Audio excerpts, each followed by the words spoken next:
എന്തായാലും നോക്കിക്കേ, നമ്മുടെ വീടിന്റെ പുറത്തുള്ളതിനെക്കാട്ടും കൂടുതൽ ടാങ്ക് ഇപ്പോൾ നമ്മുടെ റൂമിൽ മാത്രമായിട്ടുണ്ട് കേട്ടോ.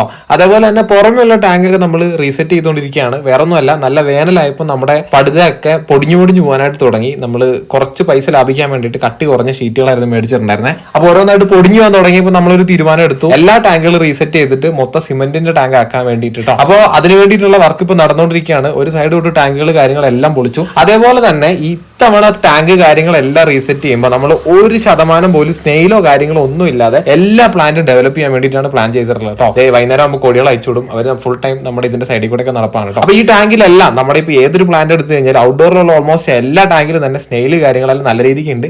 ശരിക്കും പറഞ്ഞാൽ അവരെ കൊണ്ട് ഉപകാരം മാത്രമേ ഉള്ളൂ കേട്ടോ. നമ്മൾ ഷ്രിമ്പിന് കൊടുക്കുന്ന ഫുഡിന്റെ വേസ്റ്റ് കാര്യങ്ങളെല്ലാം അവർ കഴിച്ചോളും. പക്ഷേ പ്ലാന്റ്സ് ഒക്കെ കുറച്ച് പ്രീമിയം ആയിട്ട് ഡെവലപ്പ് ചെയ്യാൻ വേണ്ടിയിട്ട്, അതേപോലെ തന്നെ ടാങ്ക് സെറ്റപ്പ് ഒക്കെ ഒന്ന് അപ്ഡേറ്റ് ചെയ്യാൻ വേണ്ടിയിട്ട് മൊത്തത്തിൽ നമ്മളൊന്ന് അപ്ഗ്രേഡ് ചെയ്യാനായിട്ട് പോകാൻ കേട്ടോ. ജാവാമോസ് ഒക്കെ ഈ ഒരു ടാങ്കിൽ മാത്രമായിരുന്നു നമ്മൾ സെറ്റ് ചെയ്തുകൊണ്ടിരുന്നത്. അതേപോലെ തന്നെ വാട്ടർ ലില്ലിയിലും കാര്യമായ മാറ്റങ്ങൾ നമ്മൾ വരുത്താനായിട്ട് പോകാൻ കേട്ടോ. ആദ്യം കുറെ വെറൈറ്റീസ് ഉണ്ടായിരുന്നു, അതിൽ നിന്ന് മാറ്റിയിട്ട് നല്ല പ്രീമിയം ആയിട്ടുള്ള കുറച്ച് വെറൈറ്റീസിലോട്ട് മാത്രമായിട്ട് ചുരുക്കാനായിട്ട് പോവുകയാണ്.